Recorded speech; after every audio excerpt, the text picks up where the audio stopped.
Okay, so I mentioned that I was gonna rewatch the Act 1 video. I think I need to make this clear. This is how desperately I erase things from my memory.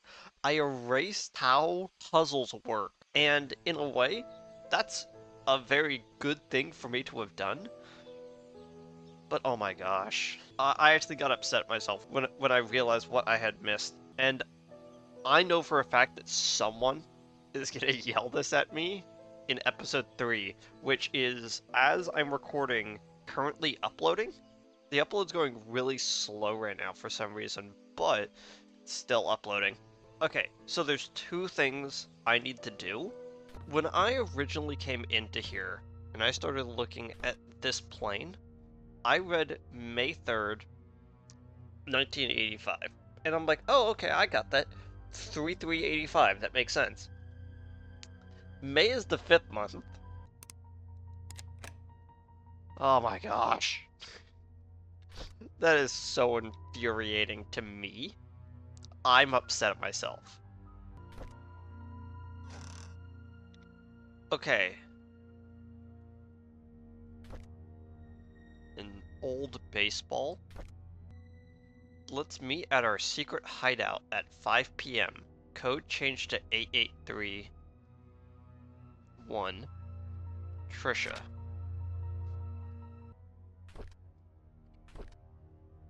Sunday, February 18th, 1990. Mr. Peterson passed away at the age of 81. Everyone attended his funeral today. He was buried next to Mrs. Peterson. The population of Painscreek is decreasing. Old people are dying, and young people aren't coming back after college. Will I stay in Painscreek until I'm old? And will I die like Mr. Peterson? Will there be anyone left at that point? April 22nd, 1990. Trisha talks to me. Man, I should have grabbed my glasses. Trisha talks a lot to me recently. I feel comfortable whenever she's around. I could be myself in front of her. She makes me happy. Father Matthew tells me that it's important to have goals in life. I wonder what life goals I should have. Wonder what Father Matthew's goal is. It's a few months since Derek got hired by Trisha's dad to be the mansion driver. He gets to travel around the world now. I envy him. I want to work too, so that I can buy something nice for Trisha. May 20th, 1990. There's a secret room in the mansion? I can't believe it. I can't wait till Sunday to explore it with Trisha.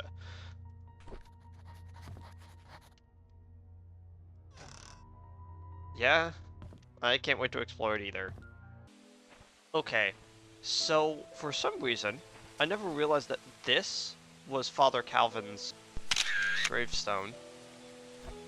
He was born 2402. And using that information, we can now unlock the seats in the church, which, since I'm in the area, I'm gonna just do right now. Okay, note to self. Don't try to record and upload at the same time. Your computer will freak out and just stop uploading. Great. O2? Sim 1?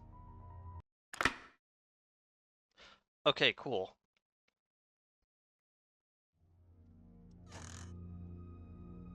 What the?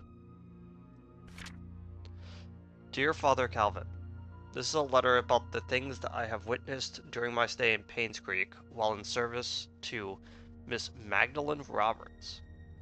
I have no one to confide in, and I dare not speak to you in public, hence this letter.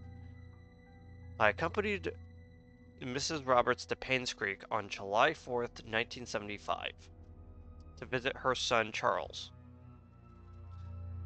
It was rumored that Vivian had a nervous breakdown following her own delivery of Trisha, that she had to stay in the hospital for rehabilitation for several months. During that time period, Charles was all alone. He found comfort in a housemaid by the name of Sophia. They had an affair. A boy was born. 2 days after arriving, we were informed that Sophia, along with her child, left Painscreek, where she could have gone off to was a mystery for all of us. I assume most of us believed in the story, including myself. However, Mrs. Roberts refused to believe that Sophia would leave when she would have been accepted into the Roberts family. The boy that she bore for Charles would have guaranteed that Mrs. Roberts... Oh. The boy that she bore for Charles would have guaranteed that. Mrs. Roberts initiated a search for Sophia with our driver Patrick and myself. It lasted less than 2 months before she passed. Interesting. Let me write that down. Before she passed away from a heart attack. What I want to confess in this letter is not Sophia. Although I was initiated, I don't think that's the right word, by her disappearance, it was about Mrs. Roberts' untimely death. You see, Mrs. Roberts had a heart condition, and it had been affecting her for a while. However, her medication had always kept her stable. Her prescription was still the same during her visit to Painscreek, yet her condition deteriorated. The family doctor, Henry Johnson, confirmed that her search for Sophia had taken a toll on her health. All she needed was to rest as much as she could, and she would be fine. I know that despite the doctor's advice, Mrs. Roberts did not stop the search. Did that create stress on her? Yes. But should that have killed her? According to the physician attending to Miss Roberts back home, no. Definitely not within such a short time span. If she had taken her medicine, her body was never autopsied, her son Charles wanted her body untouched and buried properly. As Patrick and I are packing to leave for home, I couldn't help but wonder, who could have wanted Miss Roberts dead? Is there a connection between the affair of Charles and the housemaid, the disappearance of Sophia of her child, and the death of Mrs. Roberts? I would like to say whom I might suspect, yet I am in no such position, and I am afraid that I might name the wrong person. As I write this letter, I hope that you can understand what I am trying to convey. I pray that the truth will be revealed as God permits. Sincerely, Sylvia Eden. So Sylvia was the personal assistant to Magdalene, and she suspects that she was murdered. And considering that it was Henry Johnson who was a conspirator in Sophia's death, it makes a lot of sense that he somehow aided in this. And nothing in that one. So what else do we have? Oh, the hospital map. Okay, let's quickly grab that first. I don't know how I forgot that this was here. This would have been so useful to try to figure out rooms. But all it really is, you know, just a map. I'm trying to think if there is anything else in the hospital that we should quickly check for. And the only thing I could think of is to double check what name was on the suspicious paperwork in the medical records. Okay, so after reconfirming that, Kyle Thornton, I don't think we've ever heard that name before or after that paperwork, but it's still suspicious that it's clearly, like, forged medicine, and for a single tablet. And the interesting thing is 1982. Let me just quickly double check with. There isn't really too much in the 1980s as a whole in my notes. It's mostly because it's just a bunch of background stuff. The only real... I've started to notice that I'm taking a little bit less notes, especially with this act, because it's mostly stuff that's just contextualizing the notes that we have.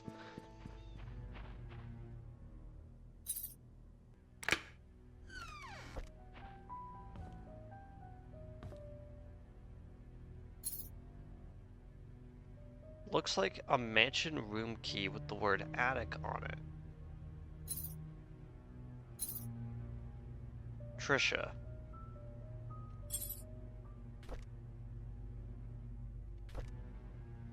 March 26th, 1993.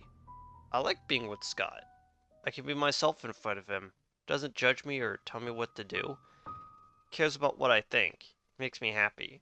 Scott and I have decided to make our own secret hideout. It'll be really fun. Mom won't know that we're secretly meeting. I'm so glad that Scott is now working at the mansion, although having Andrew as a supervisor is probably not the best idea. He's drunk all the time. I don't want him to influence Scott in a bad way. September 16th, 1993. Scott has to work the garden the whole day. After that, he has some errands to do. I guess we won't be meeting today. I miss him already. October 1st, 1993. I wanted to learn photography, so Mom hired Oliver to be my tutor. At first, I thought he'd be too old to teach, plus his techniques are probably too ancient, but when he came, I I was surprised that he's a very humble person despite our age differences. We talked for hours. I felt comfortable around him. Then he showed me the photos he took. They were beautiful. It was around the point that I figured out that Oliver is the perfect tutor, that I shouldn't have been so quick to judge the old man. I'm glad Oliver is my teacher. October 5th, 1993. Scott has finally finished moving all of his stuff to the cabin. Winter's coming, and it'll be extremely cold in the cabin. Fireplace should help him. Maybe I should knit a scarf for Scott. Think I'll visit him today.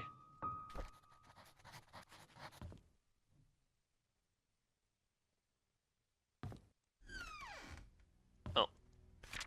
Oliver, from the photo lab, borrowed a shovel and a wrench. Andrew. P.S. We have extras, so I told him that he could keep the tools until he was done with them. And that shovel was then returned to the inn? Interesting. What, I'm missing, like, the bishop and the king? Okay, so I'm trying to figure out where this key could possibly go to. My immediate assumption is that it's probably not the key to a hotel, to a hospital room, because it has the little, like, that little loop on it. Oh, drawer. Okay. That tells me, yeah, exactly. Ah, thank you.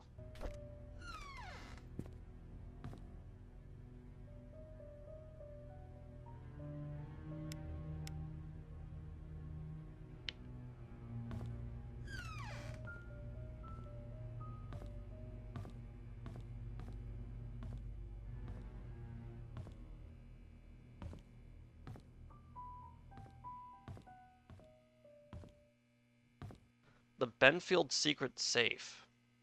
Insert the clock key, set the time, turn the key. It's tea time. Huh. I guess that tells me a little bit better of what time I'm supposed to be trying to set that to. I don't think that's supposed to be the clue.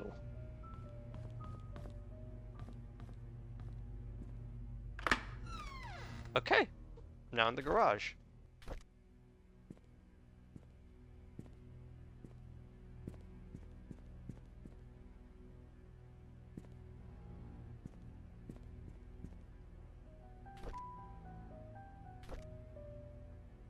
Oh, this is one of Derek's journals, so I can tell because it has the graphing lines on it. September 21st, 1993. I didn't feel well today. I had a nightmare last night. I cannot remember what it was like, but it was unnerving. I see Scott all the time now since he started working at the mansion. He's always with Trisha. I used to be the one to hang out with Trisha. Er. Mom says she feels better these days. It's as if she forgot she even has cancer. I hope she recovers quickly. Mr. Johnson is a great man to help us out like this. November 8th, 1993. Trisha talked to me today. She said Scott was busy recently and she feels lonely. I would never make her feel that way. I cannot say that to her, but I will be there whenever she needs me. We talked a lot, and I wish every day would be like today. February 14th, 1994. Today, Scott came and asked if I knew anything about Father Calvin. I only knew him as the previous church pastor before Father Matthew took over. I told Scott to ask Matthew about it. Scott didn't say anything and left. Looks like they aren't getting along too well. Derek Tyler's story. I was not expecting to run out of stuff from Derek Tyler so soon.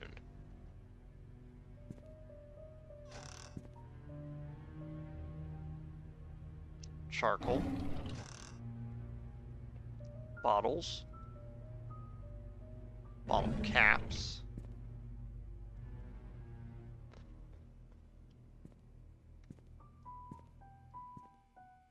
You know, it makes sense that one of Derek Tyler's like last journal entries are inside the garage since he was the chauffeur. Where was that note? 1 second. I believe it was one of the ones sitting on one of the balconies. Tea time is 3:20 on the dot. Thank you, Mary.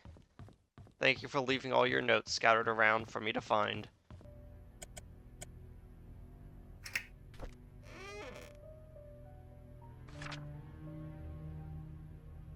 Dear Vivian, I am not writing to you as your letter, but as your doctor, but as your friend.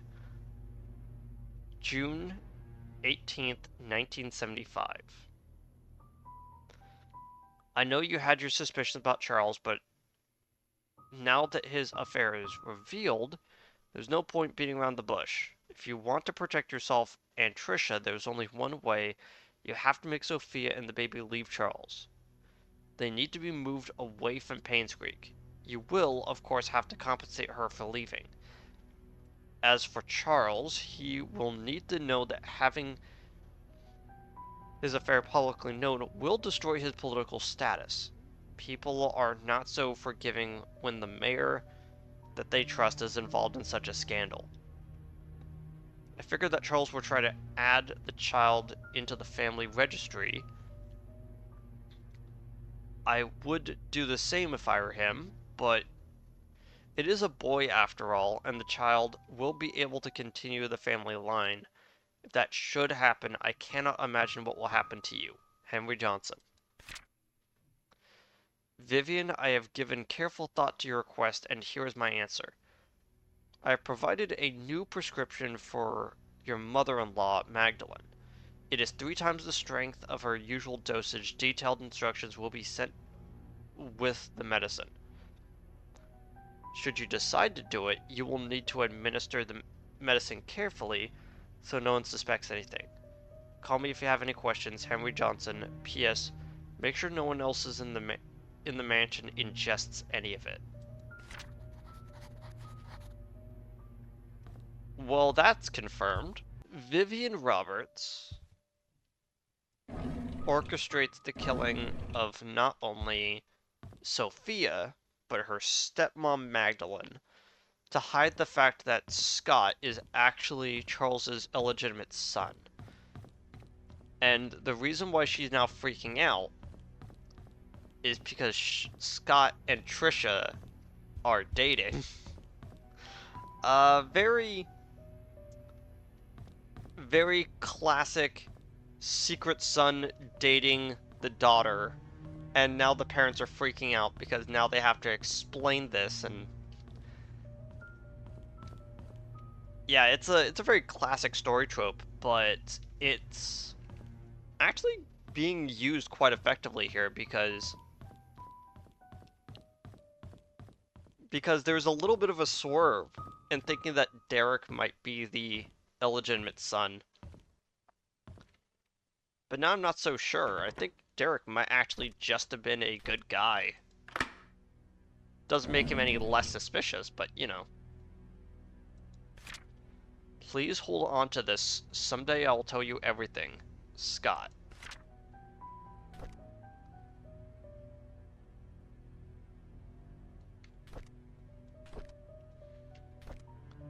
May 22nd, 1994. Mom is so judgmental. She doesn't want me to be near Scott, saying that I should find someone who is of the same class as me. What does that mean? Who determines what class Scott is in? Did Mom talk to Father Matthew? Is that why Father Matthew also forbade us from seeing each other? Don't they know that we're in love? July 24th, 1994. Last night, Scott and Father Matthew had a big fight. Father Matthew told him to stop seeing me again. I asked Scott why he didn't. I asked Scott, but he didn't know the reason. I feel so miserable. October 10th, 1994. Scott asked if I had a younger brother named Vincent. So by 1994, he had talked to Andrew. Believe that that's correct. I didn't. He told me that it was probably just a rumor, but wanted to be sure about it. Who'd spread such a rumor about my family? At dinner, I asked Mom if I ever had a younger brother named Vincent. She stared at me and said no. She didn't ask where she got the name from, and when I said Scott, she told me dinner's over. I argued with her. She yelled and sent me to my room. Later, I heard her arguing with Dad. October 26th, 1994. I was actually waiting for this specific. October 26th, 1994. How can Mom fire Scott? That is so unreasonable. There's no reason at all for firing him. And why can't I see Scott anymore? I love him. Dad loves him too. And only Mom hates him, and I don't even know why. November 22nd, 1994. I find it really strange. I knew that today was Scott's day off, so I tried to surprise him at the cabin. However, I could not find him. I searched everywhere, inside and outside the cabin. He was nowhere to be found. Just as I was about to leave, he suddenly appeared, as if he had been in there the whole time. This has happened several times now, and I'm wondering if there's a hidden room in the cabin that I just don't know about. Trisha Roberts' story. Dear Trisha, you can always stay at my place when you feel lonely, Dorothy. Thank you, Dorothy. Found next to Trisha's 1994 diary. Yeah. And this piece of information is literally just to tell us, hey, remember what's at the end of that diary? Okay.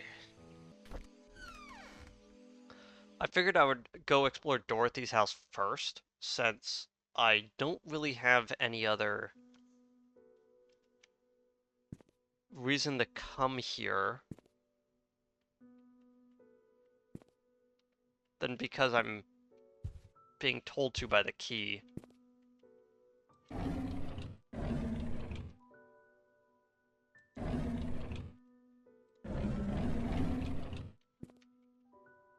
Oh, that's clipping into the floor a little bit.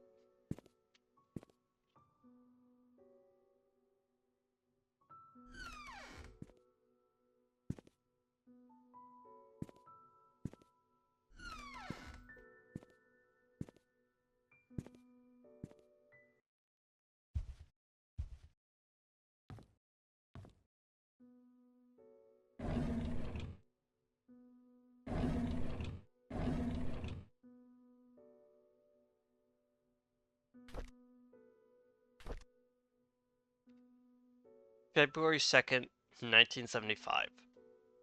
Charles asked something of me today. He asked me if I'd be willing to stay with Sophia. That he'd arranged to have a house rented out a little ways from the mansion. I told him that I would help, but that Sophia's pregnancy will eventually show. There's no way of hiding it. He seemed very worried. February 6th, 1975. Charles came up to me and expressed his gratitude for taking care of Sophia. He said he will be covering for all the necessary expenses. Told me not to tell anyone about it. As for Sophia's growing belly, when the time comes, I am to make up something about her running errands outside Painscreek. I'm not sure if that will work. April 6th, 1975. Sophia is 8 months into her pregnancy. Her belly is big now, and I asked how she felt. She told me she's happy and feels hopeful for their future. She said it would be best if the baby is a boy. I can understand why she's thinking that way, but I can't help but wonder how Vivian will feel about it all. What will the ramifications of this be? Still not the end of her journals. Interesting.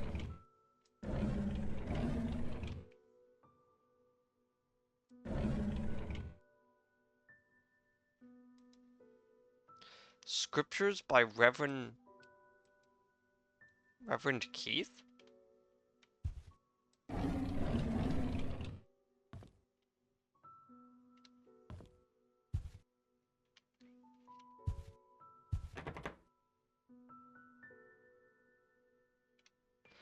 What do you mean that the door is locked from the outside? It's a bit weird.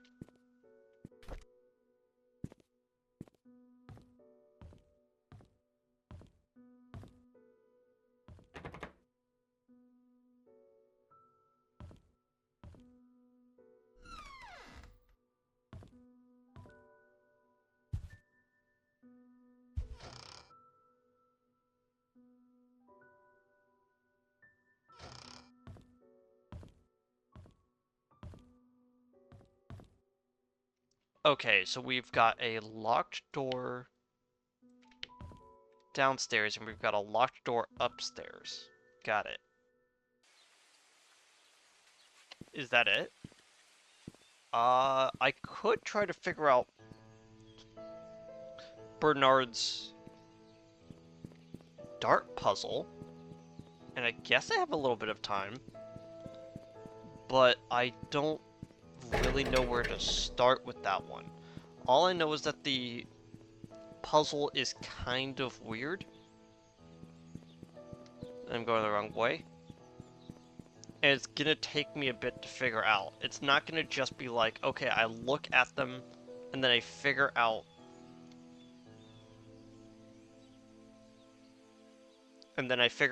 it out using like algebra or something. I'm not gonna be able to math my way through it. So I guess the only thing left is to try is to see what is in the secret room at the cabin, I guess.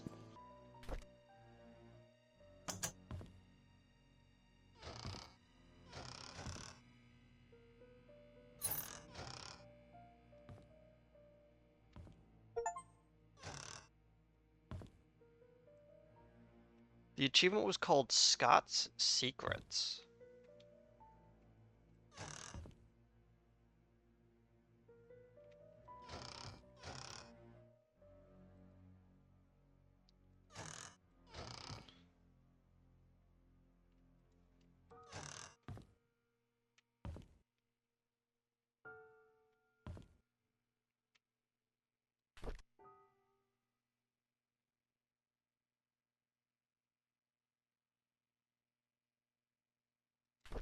Why can I manipulate that? That feels weird.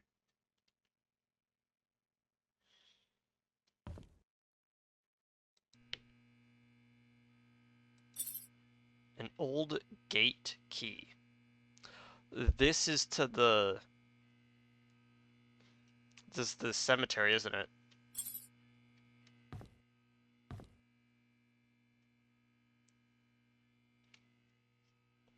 And it makes sense that the next place he would go. Robert's estate security tapes.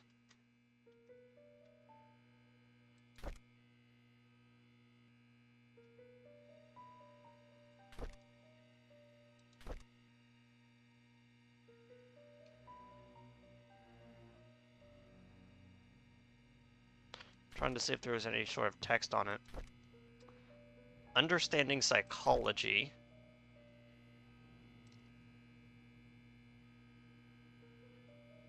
Another typewriter. Found out who killed my mother. This one also does not have the raised E. So it makes me wonder.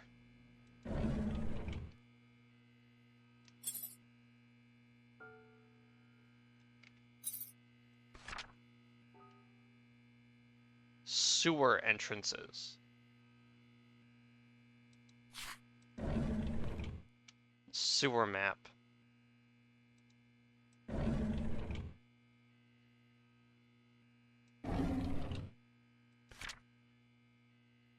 Here is a pattern on the baby blanket.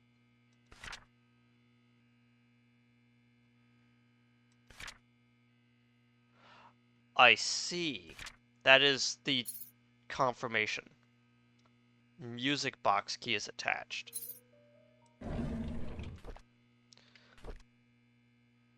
Monday, February 13th, 1995.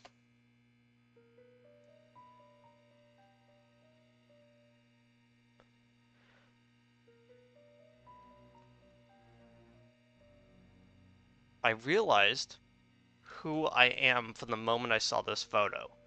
I have the exact same blanket. I know who my father is. Everything makes sense now. March 7th. I visited Andrew today. I needed to know why they hid Mom's body. But he cried and begged me not to say anything about it anymore. There was no room for whatever questions I had left. I then told him I'm the boy he gave to Father Calvin to get rid of. He was utterly shocked. After that I left. I could not bear to look at him for another second. I know who I am, and now I feel everything is falling apart.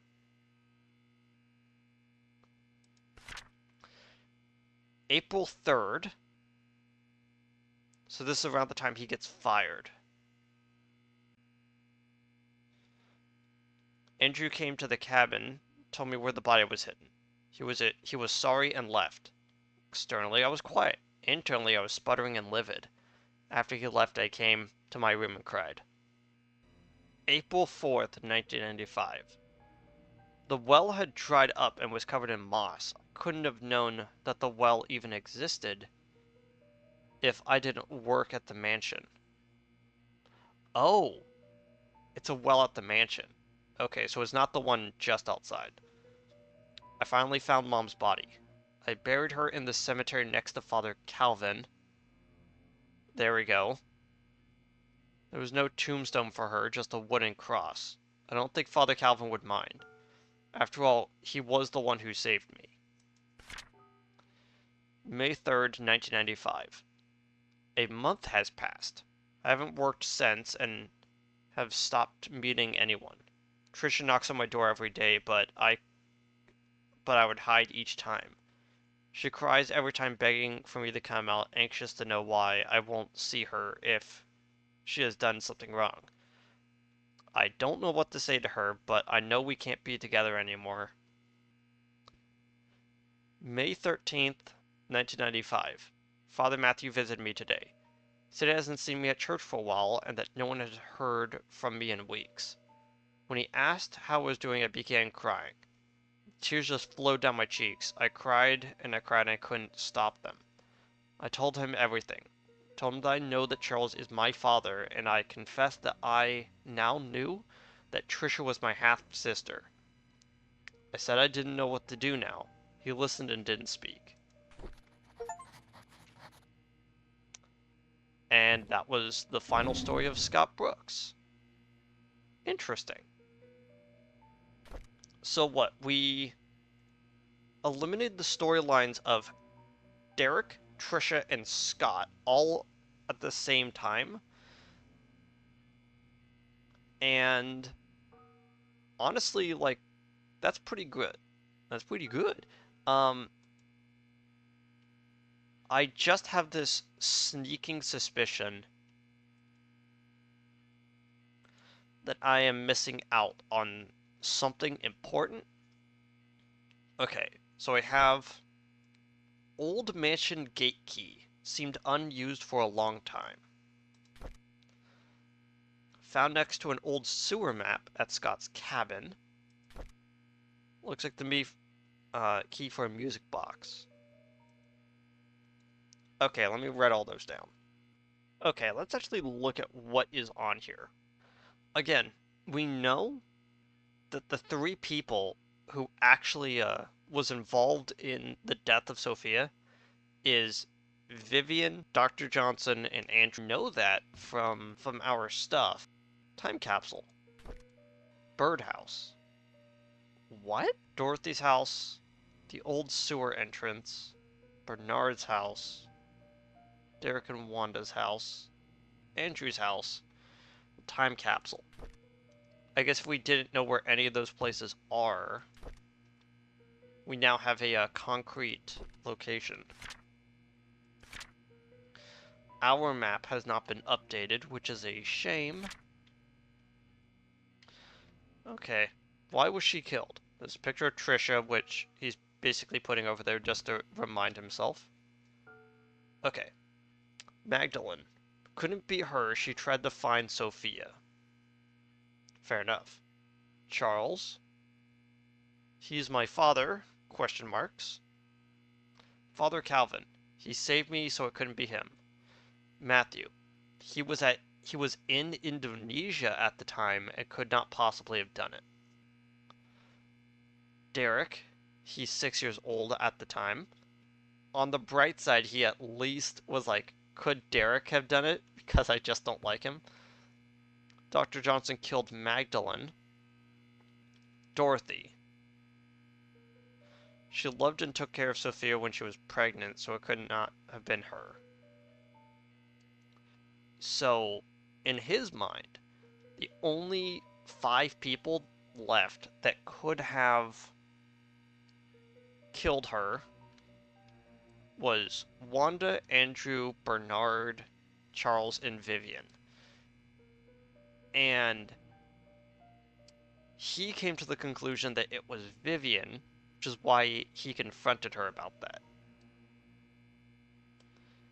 I have a feeling that the reason why...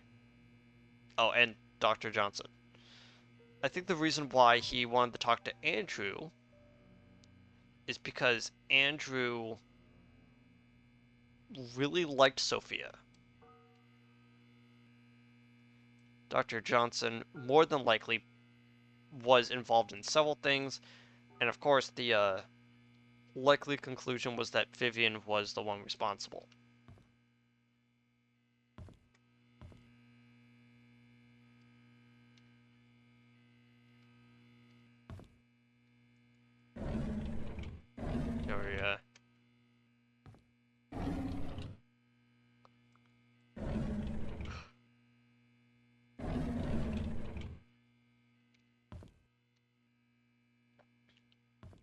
Okay.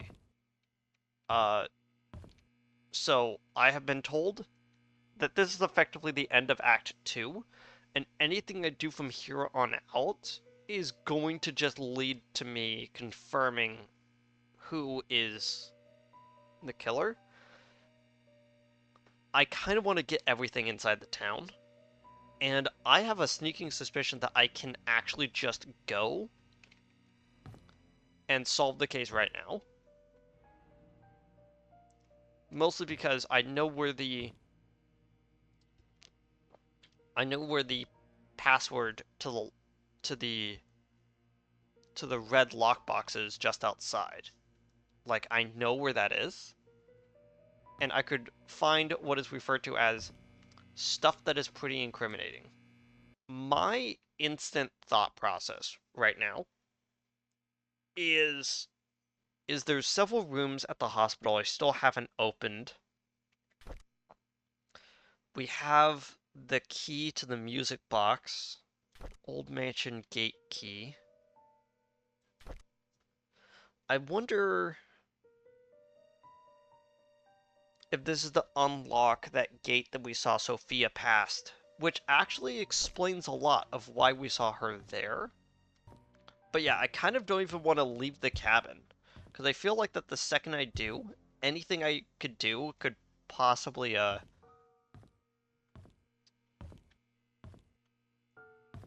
still so weird that I can unlock this.